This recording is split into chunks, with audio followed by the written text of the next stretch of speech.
Once you finish with the Arbiter's grounds, you get thrown outside to the mirror chamber. What you want to do is climb up the stairs and go inside. This area is kind of cool looking. It reminds me of an arena or a coliseum. It's almost like Link is going to be fighting lions to win the approval of the Roman Emperor. Well, Link isn't going to fight lions. He's going to fight shadow monsters. 5 of them.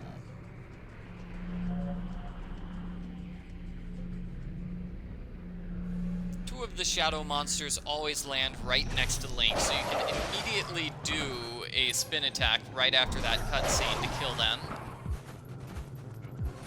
And as always, you want to lure the final 2 shadow monsters close to each other so you can kill them at the same time.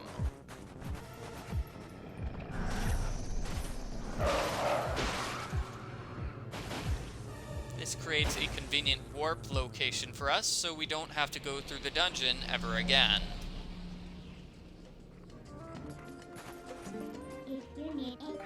Now for the really, really cool part. What we're gonna do is ride up this statue. We're riding up the snake. Oh, this is so amazing.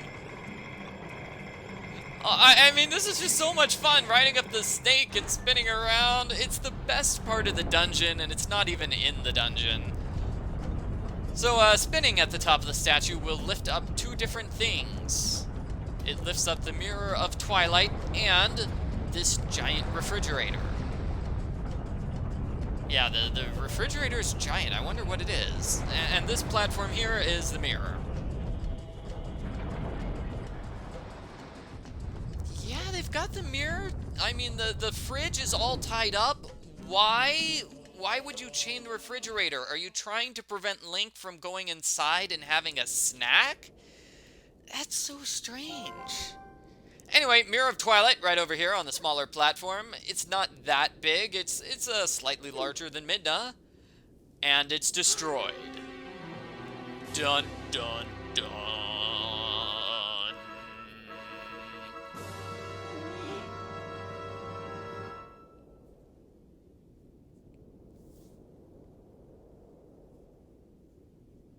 Now we're gonna get some more information about the Mirror of Twilight.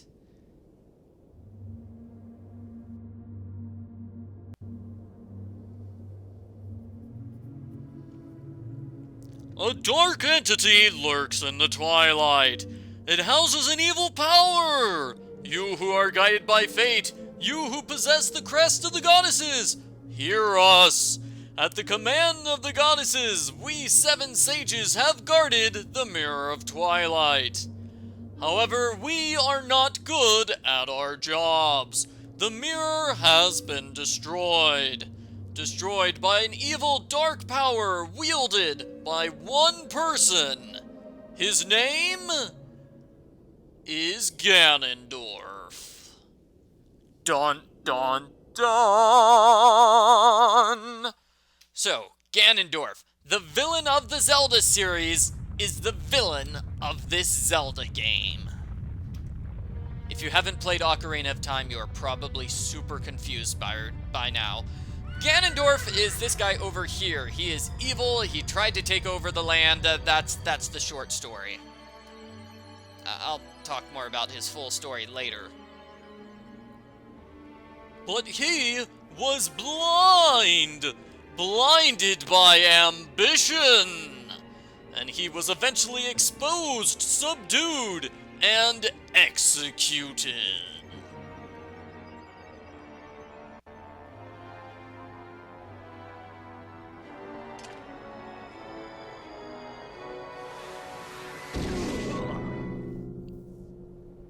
However, Ganondorf's execution did not go exactly as planned. Normally, when you execute somebody, they die. But Ganondorf was still 100% alive.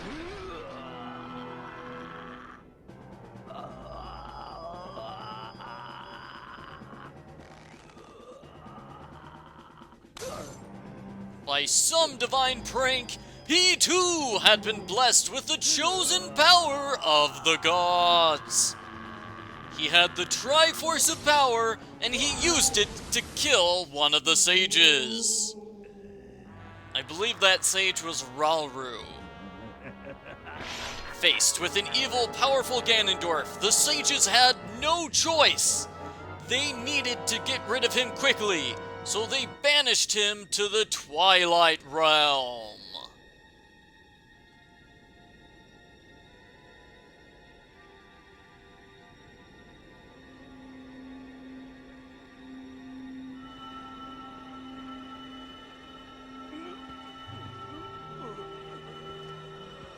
I like to imagine Ganondorf screaming as he's being thrown into the Twilight Realm. Curse you, sages! Curse you, Zelda!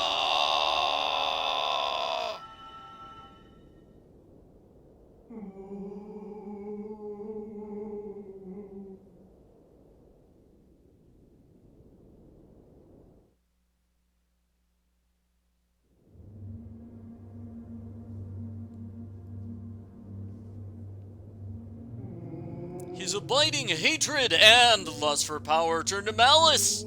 Perhaps his evil power has been passed on to Zant. Maybe Zant is Ganondorf's descendant. In any case, getting back to things which didn't happen hundreds of years ago, the Mirror of Twilight was broken into 4 pieces. One is in a snowy mountain, one is in an ancient grove, one is in the heavens.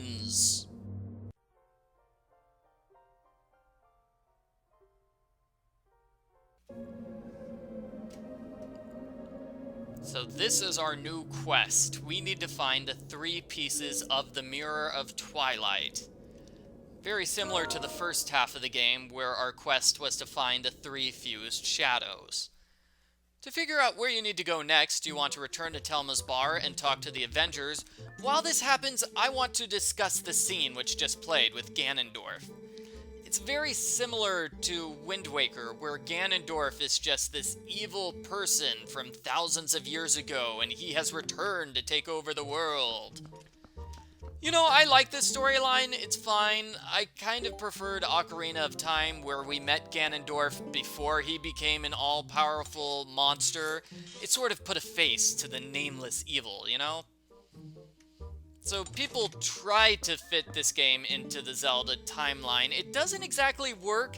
Here's how they explain it. They say the end of Ocarina of Time left out some stuff.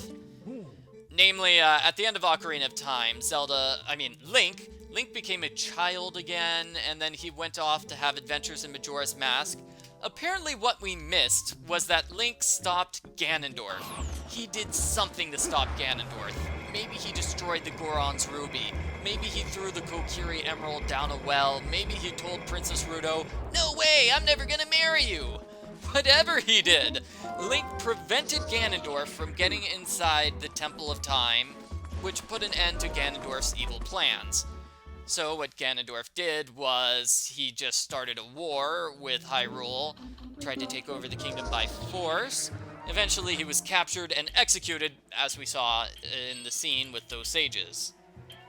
That kind of doesn't work because Ganondorf got the Triforce of Power, as we saw in the scene. So if he didn't get inside the Temple of Time, how did he get the Triforce of Power? That's my question for the Zelda timeline people. Also, how are there 3 timelines coming off of Ocarina of Time when the game has 1 ending, not 3? Anyway, what I'm doing is I'm getting a piece of heart over here in Northern Hyrule. The wooden bridge, which is north of the Bridge of Eldin, what you want to do is use the spinner tracks there, and then you just go over to that little platform, you dig in the platform, and defeat those enemies with bomb arrows to get the piece of heart. Here, also in Northern Hyrule, you use the spinner, jump from track to track, and eventually you reach the piece of heart over here. There are only 2 pieces of heart that you can get with the spinner.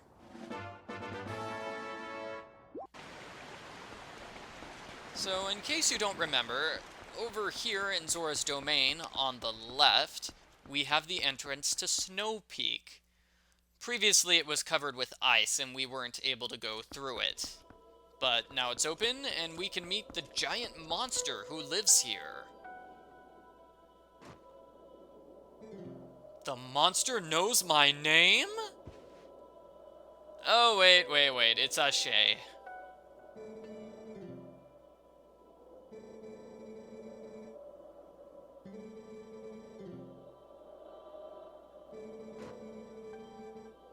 So, as she says, there is an evil monster here, a giant monster, and it looks like the picture we don't get to see.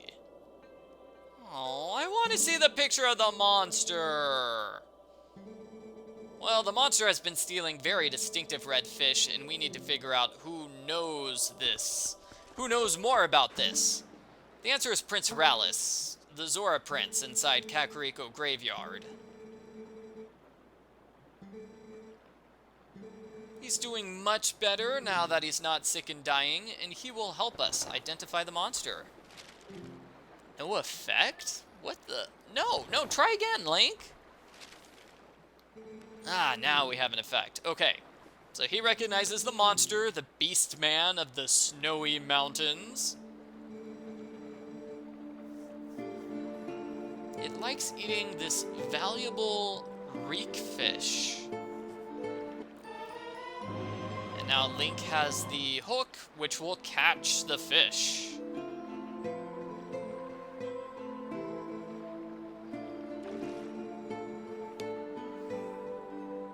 Link tries desperately to show emotion as the Zora Prince decides to return to his kingdom.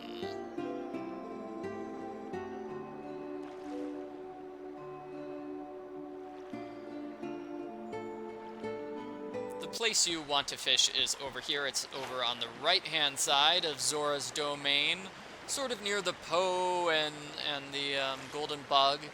The fish are red. They're right over here. Come on, fish. Eat it, eat it, eat it. There. Fish on.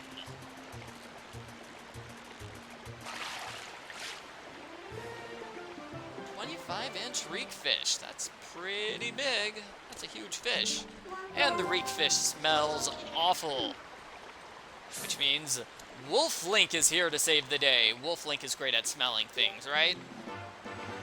So now you want to follow the smell of the fish. That will lead you directly to the giant monster.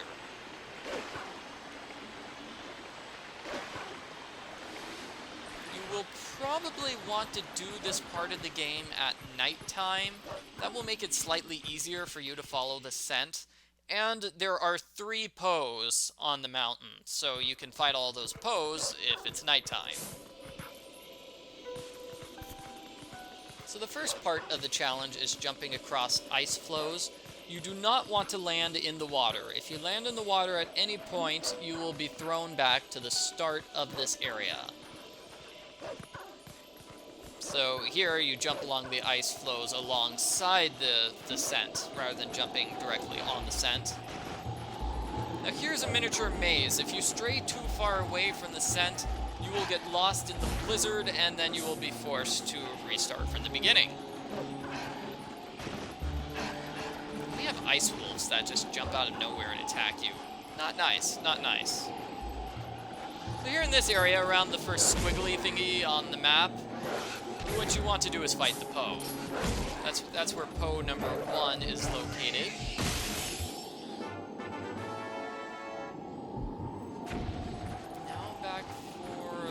Trail. Here it is. Whoa, whoa.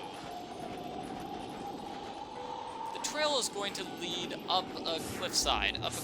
So at this point, what you want to do is take a little diversion to the south, and you'll find a Po. Somewhere. There it is. For reference, this is what the area looks like during daytime. So if you're really, really stuck on the blizzard, then just go to this area in daytime. Anyway, back to where we were before we went after the Po. When the scent goes up the mountain, you just want to do a little loop around the mountain, and you go right back to the scent. You climb up here. And again, the scent just leads up. It leads up to a cliffside here. So this is the second time that's happened. Here you can go to the right and fight Poe number 3. Back to the trail.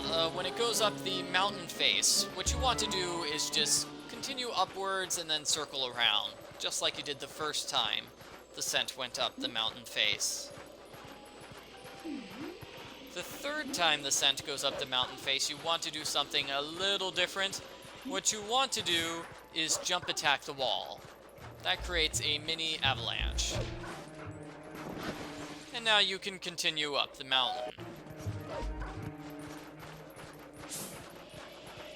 We're almost at the end of this area. First we have a Howling Stone. Howling Stone right over here. The song is The Ballad of Gales from Legend of Zelda: Wind Waker. When you do the Howling Stone challenge, you get a new move inside the Kakariko Graveyard, which I'll go and get later.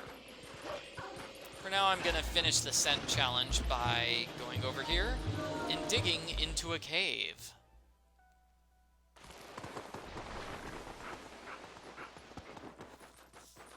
You don't need to be Wolf Link for this cave. You can do it as normal Link. Basically, you don't need to follow the scent anymore, because it's a one-way cave, so there's only one direction you can go in.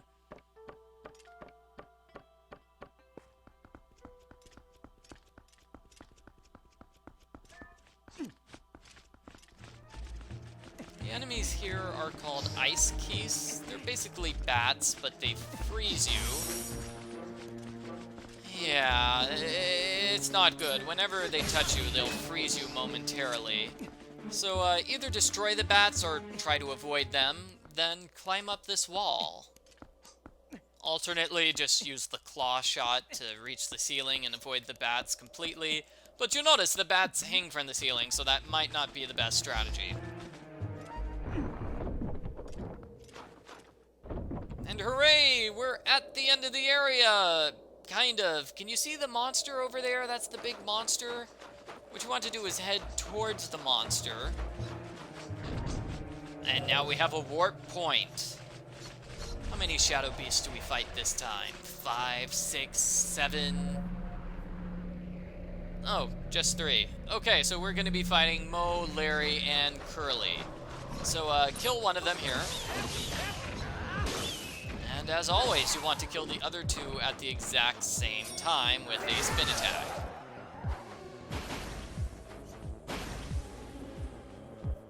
So now we no longer have to travel up Snow Peak. It's not worth it. We can just use the warp point. Let's meet this giant monster.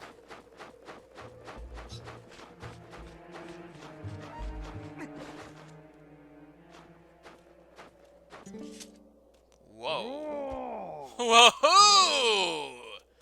Oh my gosh, it's Donkey Kong! I mean, it's a giant Yeti, and he's friendly. I think his name is Yeto. He's a nice guy. And he's going to help us find the mirror, because guess what? He's got the mirror in his house.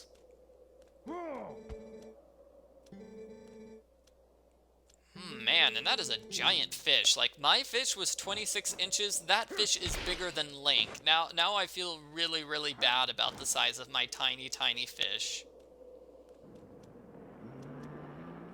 And the way to get to his home is by snowboarding.